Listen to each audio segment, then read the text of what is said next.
Alright, so I've had a lot of questions about the Alpine 960 from various people, how to set it up, what to do with it, why this deck doesn't work, why this deck sounds great, why this deck hasn't foretold the second coming of Christ. There are a lot of questions.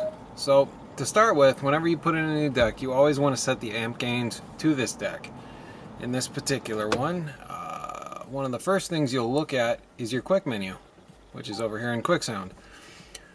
You'll see subwoofer level, bass treble. Ignore the bass treble thing. That all changes with the parametric EQ when you use it. Set your subwoofer level to 7 or 8. At this point, you will set your amp gains. Disconnect all the speakers. Turn the volume up to 25 or 26.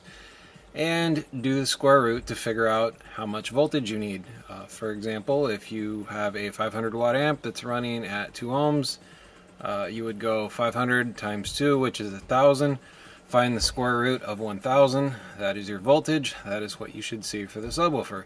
You do your mids and tweeters the same way. Usually I use 1 kilohertz on the mids and tweeters and 50 hertz for the subwoofer. Make sure the subwoofer level is in the middle, somewhere around here when you run the voltage. If it's up higher, it's going to screw everything up. Next, what do we have? Crossover.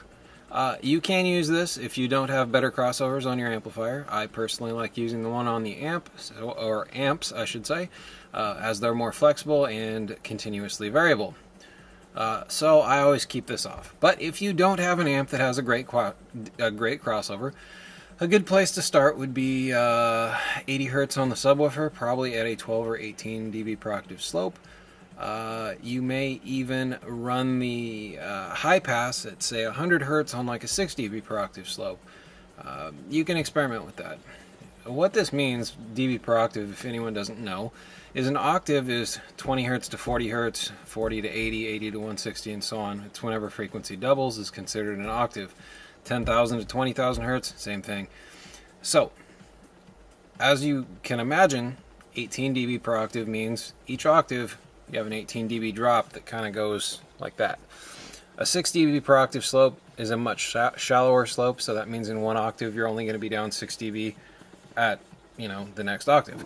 Anyway, that's a lot about crossover and octaves and all that shit. So, if you need to use your crossover, great. If not, I don't. I just use what's on the amp. Time correction is like a whole nother video. The only thing I'll tell you about it is it's not figured the same way as Pioneer. It's not figured the same way as your home receiver. Alpine uses your subwoofer from 0, and you figure your speakers from there. I've helped quite a few people figure this out, but again, it's a little longer than I feel like talking about right now. Let's see, the parametric EQ. What you need to know about the parametric EQ is the Q. Q adjust. Wide means that each band is going to have kind of a plateau like this. Narrow is going to be like that. It's going to, it's going to hit whatever that center frequency is and then drop off quickly. You can actually Google the term parametric equalizer Q and it will tell you all about it.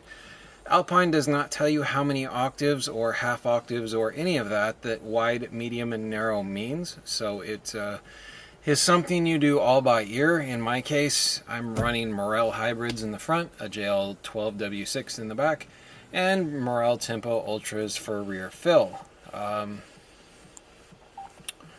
What do we have for bands going on here?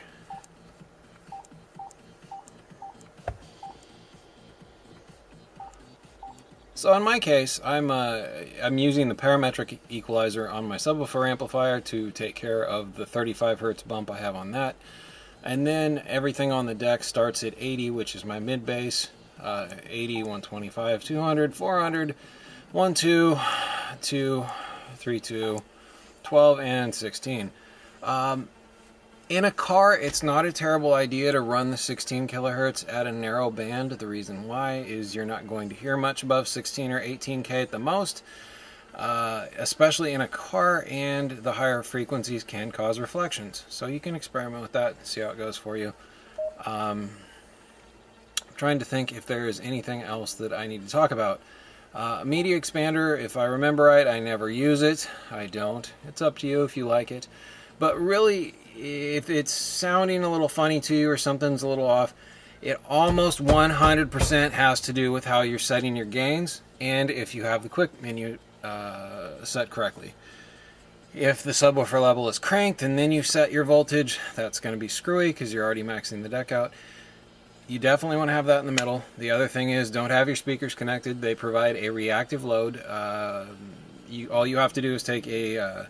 actually, all you have to do is look at an impedance sweep of a speaker from whatever frequency it plays, and you'll see the impedance dancing around like a stock chart.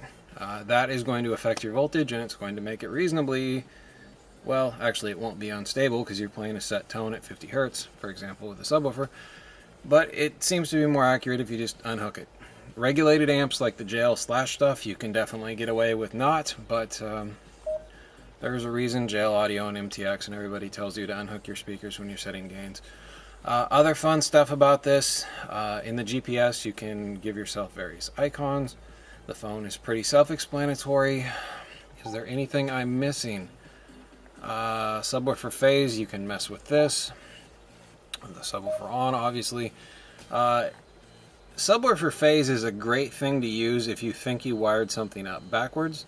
Occasionally in some cars it may sound louder, especially in ported enclosures, to run it out of phase. You just have to kind of experiment. Generally the rule is whatever sounds better is sort of what you use.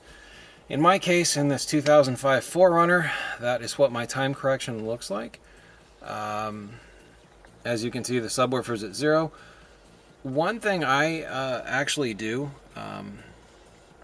just to see what sounds better, is I will actually pump the bass a little bit. And by that I mean I will actually further delay all of my mids and highs to allow the sub to hit first. This is really popular in home theater when you look at, say, your subwoofer measurement, and realistically it's 10 feet away, but the receiver says it's like 18, and that has to do with lower frequencies traveling slower than higher ones. Again, I'm not going to talk a whole hell of a lot about time correction. I don't want to confuse anybody, and that's a whole nother video by itself.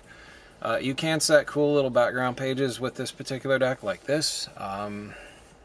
To get into your USB folders, obviously you do that. You go into folders and you can see all the awesome stuff I've got going on here. When you have a folder that's open, you can use this one, which for some reason isn't working, but in most folders it will. You click that. Trying to think if there's anything else that I'm missing. Probably not, but auxiliary connection. You guys can figure out the rest of this. So if you have any direct questions, let me know and I will go over it. I think this is a wonderful deck that has much better sound quality than Pioneer, and even a little better than the Kenwood. It is more on the same page as like the older Eclipse decks that were really pure. It doesn't have as many features as those said Pioneer decks, but my god, they sound so much better. That's why I have one. Anyway, if you guys have any questions, let me know, and that's